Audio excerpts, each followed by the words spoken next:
ahead and show you now is what I did in class on Mondays. So basically what we're working on is in Google Classroom, specifically in your stream, you will see that your food journal is due. It's not just part one that's due. We need to make sure that you have finished part two, which is the calculations, and then also part three, which is the research and analysis. So what I would like to go ahead and do is take this time right now to explain to you how to do part two. In order to do this, you're going to need to have this document open. This was attached to the assignment. It is the 6-day food journal activity. You're also going to need the document with your data in it. So this is the document that I shared with those who asked for sample data. I'm going to be using this as an example. So go ahead and take a minute to pause this video and make sure that you have those documents open so that you can follow along with me as I'm giving instruction.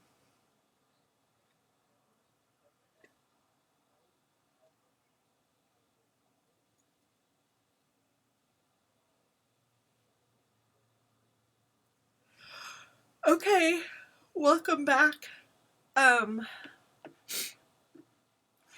So here's what we'll do. I need you to go to part two calculations, and I need you to highlight the colored version of this data, the formulas here, and all the way to the end of this tab. So you're going to highlight all of this information. You're going to copy it, and then you're going to paste it somewhere in where your food data is. You can do it at the top or the bottom. I don't really care. So I'm going to paste that there. Now, in part two, you are required to calculate the total calories, grams of protein, grams of carbs, and grams of fat. So this column here that is yellow are all of the columns that you'll be filling in from your data table. So over here in our actual data with our food, hopefully you have for each food that you ate the calories, the grams of carbs, the grams of fat, the grams of protein that were included with that. If you don't, you've missed some points for that. Make sure you add to it so that I can give you the points for that. So right now, my total, so in the app I used to collect this data, it calculated my totals. It says that I ate 58 grams of fat for the day. And then what I would do is that I would take this data table and put 58 grams. I would then fill in the protein. So for protein, I had 41 grams of protein. And so I would put 41 here. And then my total carbs is 251 grams. Okay, so in order to do these calculations, I just realized that I want to open up a Jamboard that I did. Jamboard. Okay. So this is the calculations that I did with class on Monday. So what you're going to be doing is you're going to be, in order to calculate the total daily percentage of fat that you got in your day, oh, sorry, one last data point, my bad. Total daily calories, you're going to also need to put that in. My total daily calories was 1,670. Now, once you have each of those rows filled in and the yellow columns done, you're going to take the total fat, which is 58 grams, and you're going to multiply it by the number of calories that are available for those grams. So let's take a look at the calculation that I did. So right here, you see the 58 grams. You're going to multiply that by 9 calories per gram. So we know from scientific research and data calculations that a gram of fat will produce 9 calories. So using your dimensional analysis from chemistry, we know that if we put 58 grams times 9 calories per gram, we can cancel the grams and get 58 times 9. This gives us 522 calories. That's our units. We now have 522 calories came from those 58 grams of fat that we consumed. To find out what percentage of calories that was for our total day, you take how many calories you got for the day, which was 1670, and you take the two numbers and calculate the percentage. So in this case, the percentage of fat that I ate in my calories was 31%. So 31% of my calories for the day came from fat. So I'm going to go ahead and enter in, wrong file, put in 31 calories here. Same thing goes, you'll notice, for proteins and grams, only this time protein and carbs are 4 calories per gram.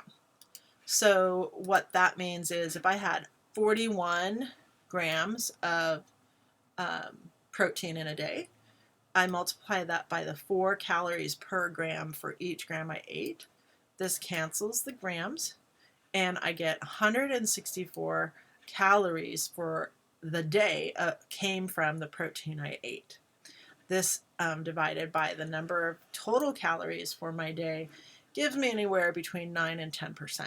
So because it was a decimal point, I'll just round up to 10%, and I'll put the 10% here. Now the calculation for 251 calories would be 251 times 4. That gives me 1,004 of my calories came from carbs. I take that and divide it by 1670, and I get a percentage of 60%.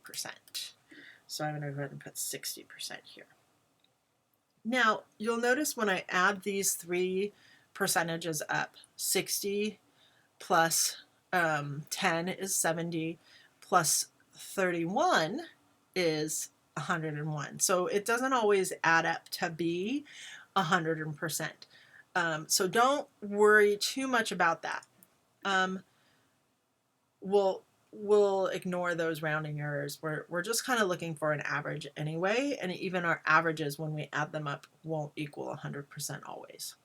So once you get all of those numbers in the green column, the purple column, and the green column, you're going to add them all up and put percentages here for your average for the 6 days. Right?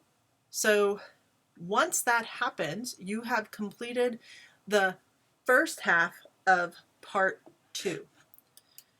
The second half of part 2 is to go ahead and make this into a pie chart. So we're going to take that data and we're going to make a pie chart of what the averages were for those 3 macromolecules. To do that, you're coming into your document with your food journal. You're going to go ahead and insert chart pie. And when you insert the chart that is a pie chart, it gives you a template for this pie chart. So you can edit this pie chart now in a Google Sheet to make it conform to the data that you need it to be. To do that, you select the chart, you choose the drop-down menu, and you open the source. Now the source gives us the picture of what the graph will look like, as well as where the data needs to go. So these are our average percentages.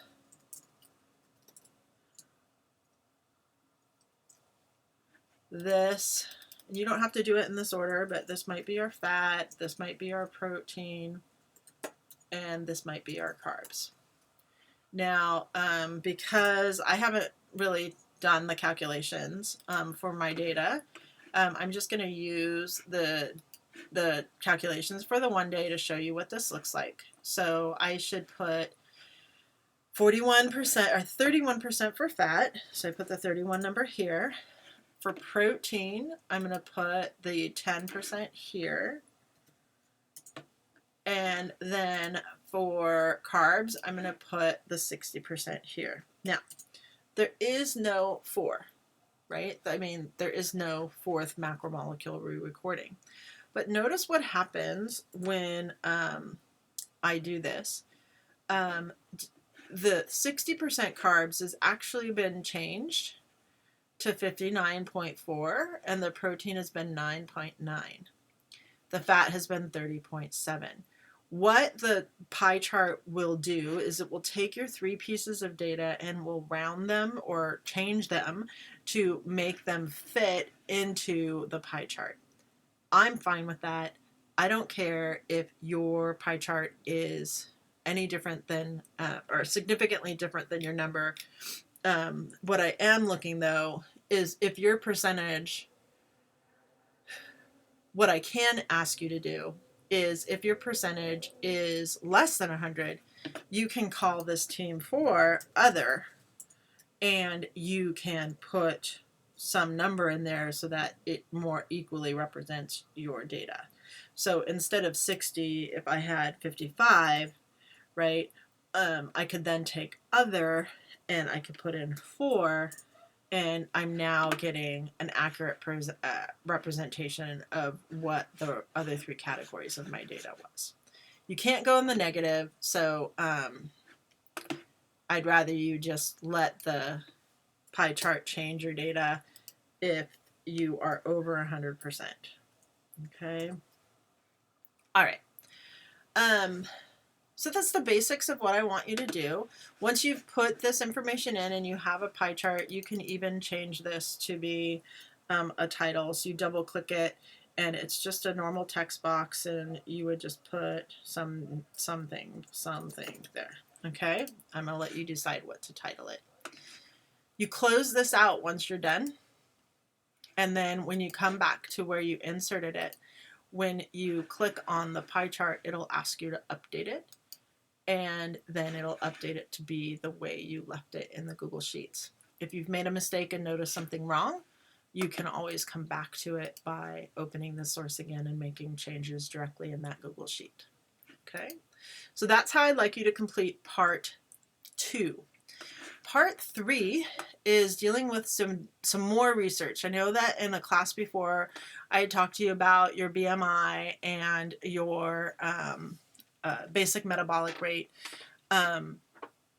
your BMR, and what if you miss that class or lecture and you don't know what your BMR is, there is a calculator here that you can use to help you calculate what your BMR is, and read some information about it. It's not a government website, so I don't trust the information that it's giving you. However, I found the calculation to be correct. But I would like you to kind of check out these websites for dietary guidance and other dietary information. So after you've done that research on dietary information, what I'd like you to do is answer these questions. 1 through 3 deal with the specifics of what the dietary experts say about how much fat, carb, and proteins you should get in your diet. And so you're answering questions based on that guidance. I need you to make sure that the answers you provide for me are clearly accurate and that you are using the information that you gained from the websites to provide your answer. So that means that if you need to be like, yeah, the government website, blah, government website, My Plate said that I need to make sure I have this percentage, blah, blah, blah, blah. And make sure you're citing your sources. So the more detailed your answer is, not with garbage, right? I don't want detailed garbage. I want detailed information. The more likely you're going to get credit for your answers. So don't just give me one-word answers here. Okay? What are your nutritional goals? So questions 4 through 7. I'm not looking for philosophy here. According to nutritional websites, what should your nutritional goals be, right? Should your nutritional goals be based on, you know, how you feel, like, I want to lose or gain weight, or should it be based on where your BMI is? My BMI, and it should be based on the BMI, and this is the answer I want. My BMI puts me in the upper percentiles, which means that I could be considered to be overweight. And so therefore, I probably would want to lose weight, because research shows that if your BMI is significantly in the higher percentiles, then you know, you have more health problems later on in life. Nutritional goals circle around your nutrition, right? I need to make sure I'm getting more whole grain in my nutrition, because we know that whole grain is something that's really important to our digestive system. In the activity goals, right? We know that our base metabolic rate is, I don't know, 2,000 calories. I'm making this up, but I'm eating 4,000 calories. So obviously I have 2,000 calories that I need to make sure that I'm burning off in my activities, right? I play sports, so I know that I am overly active. And so my basic metabolic rate may be 2,000 calories, but according to this website, I need to eat 5,000 calories based on the amount of hours of exercise and duration of exercise that I'm getting, right? So you're wanting to take all of these things into consideration, and you want to talk as if you are using the scientific research, not like, yeah, I play sports, or, oh, I've always wanted to play soccer. I don't really care about that as much as I care about the fact that you're looking at the hours of exercise that you're putting in a week, or in 6 days, or one day, and how that relates to what your BMI or your BMR are saying that you need to be doing. Okay, so changing your diet and how your culture affects your diet. I'm not going to be following up with you on this. It's not like I'm going to be like, okay, now do a Zoom and right, show me this stuff. It's more along the lines of, um, you know, according to this, like, I should probably, instead of eating the McDonald's French fries that were on my daily journal, I should probably have chosen a salad, or I should make sure that I'm eating more whole grains in my day. So instead of eating the white bread, I need to find a wheat bread, a whole wheat bread that I enjoy. Culture deals with understanding that how your family and how your immediate surroundings affect your daily life. It has nothing to do with your heritage, although heritage and culture can be very uniquely connected. Your culture doesn't necessarily mean that it has anything to do with your heritage. Your culture of every Wednesday night making sure people sit around the kitchen table and eat dinner together, that's a culture. Habits, behaviors of the group, these are all things that deal with culture. So I'd really like for you to make sure that you're including that in your explanation. What I don't want to hear is, I don't really have a culture, so there's really nothing that influences my diet. Okay? That's not true. If you are a big sports junkie and you're always playing sports, and so therefore you're eating a lot of protein bars, or you're eating a lot of blah, blah, blah, that's your culture. That is influencing your diet. All right. Well, I hope this was helpful. I have tutorials Wednesday, Thursday, and Friday at 2 o'clock, or you can send me an email if you need any more help finishing this. I thank you for your time. Bye-bye.